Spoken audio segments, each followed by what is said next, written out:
Voter card এবং আধার কার্ডের link election কমিশনের তরফ থেকে যেটা জানানো হয়েছে, খুব শীঘ্রই কিন্তু ভোটারের সঙ্গে আধার কার্ডের লিঙ্ক করা হবে।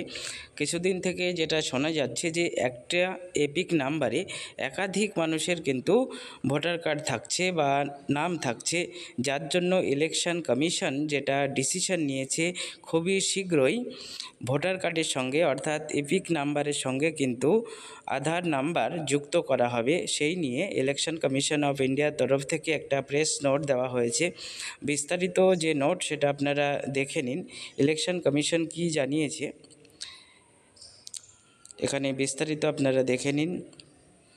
আধার এবং ভোটার কার্ড লিঙ্ক করা হবে এবং তার কাজ খুবই শীঘ্রই কিন্তু শুরু হবে। এই ভোটার কার্ডের সঙ্গে আধার কার্ড লিঙ্ক করলে যে ভুয়ো ভোটার কার্ড বা একটা এপিক নাম্বারে একাধিক ব্যক্তির যে ভোটার সেটা কিন্তু আর থাকার সম্ভাবনা থাকবে না।